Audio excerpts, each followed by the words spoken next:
Grammar class में आपका स्वागत है। अष्टम वर्ग के सभी छात्रों का स्वागत है।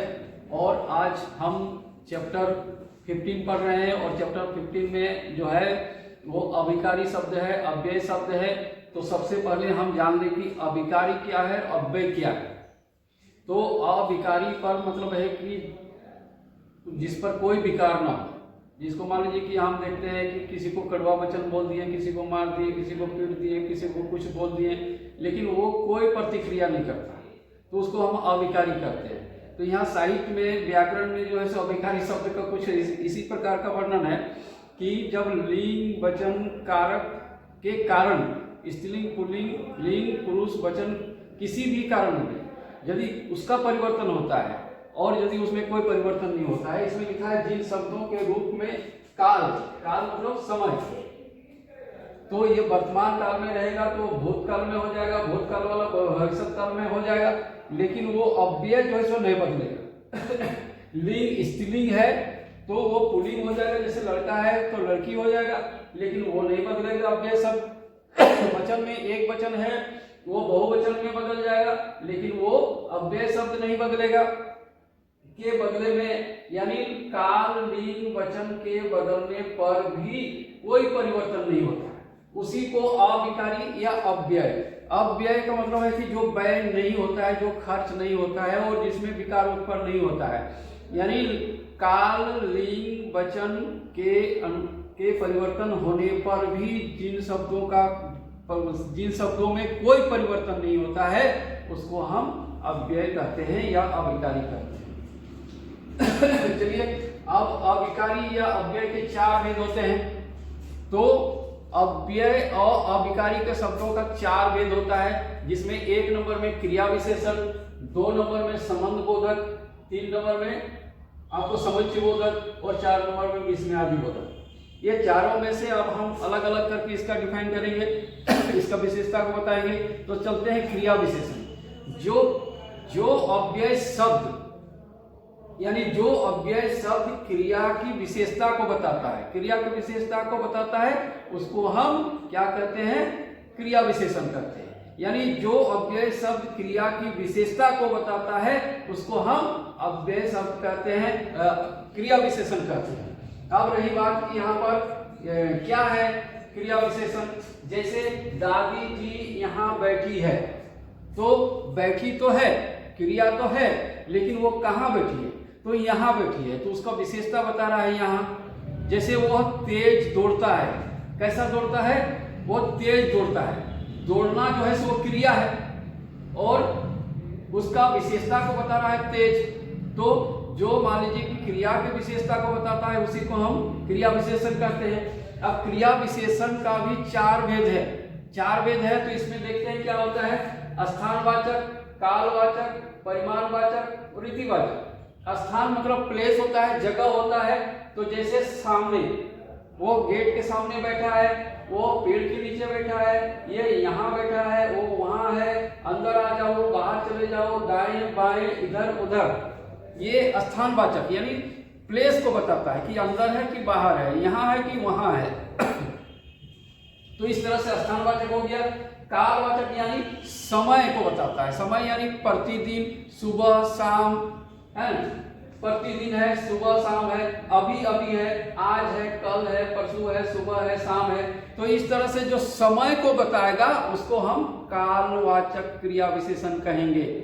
जैसे वह कल आएगा, तो यहाँ क्रिया की विशेषता क्या है, वह कल, तो कल यानी समय बताया, कब आएगा, कल। वह परसों आएगा तो परसों समय बता रहा है। वह सुबह जल्दी उठता है तो सुबह हो गया, ठीक है। परिमाण, परिमाण यानी मात्रा बताता है, क्वांटिटी बताता है, थोड़ा, बहुत, कम, अधिक, अत्यंत, संभवतः, ये आपको जो है बताता है। जैसे थोड़ा, बहुत, खूब, अति, जरा, काफी, जितना आदि। और रीतिवाचक, रीतिवाचक में वो किस ढंग से चलता है, वो कैसा करता है। जैसे अचानक यानी जो सडनली हो गया वो अचानक हो गया। कोई जोर जोर से हंसता है, कोई धीरे धीरे चलता है, वो शायद आएगा, संभवतः काम हो जाएगा, नहीं होगा, कब होगा, कहाँ होगा, कैसे होगा, तो ये जो है रीति बताता है, यानी तरीका बताता है कि किस ढंग से होगा।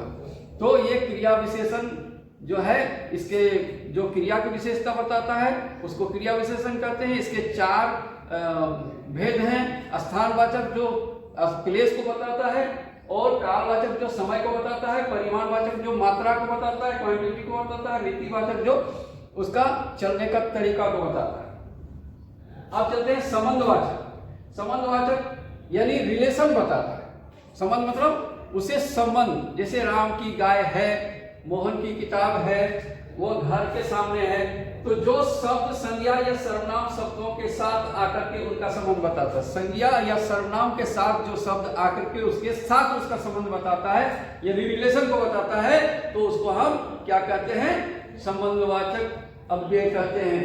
इसमें देखिए, इसमें राम घर के सामने खड़ा है। राम किसके सामने खड़ा है? घर के सामने। तो घर से संबंध राम का है। राम जो है वो घर के सामने, यानी घर से उसका संबंध बता रहा है। तो अगला है समुच्चय बोधक। समुच्चय बोधक मतलब है कि 2 वाचक अंशों को, 2 शब्दों को जोड़ता है, उसको हम समुच्चयवाचक कहते हैं, समुच्चयवाचक अव्यय कहते हैं। तो यहां पर लिखा है कि जो शब्द 2 या 2 से अधिक शब्दों, वाक्यांशों या वाक्य को जोड़ते हैं। पहले तो 2 से अधिक शब्द को जोड़ेगा, या तो वाक्यांश यानी 2 वाक्य को जोड़ेगा, है ना, वाक्य के टुकड़े को, और वाक्य को जोड़ता है, उसे समुच्चय बोधक कहते हैं। यहां पर है कि यदि वर्षा होती तो वर्षा जमीन गीली होती। यदि वर्षा होती तो जमीन गीली होती।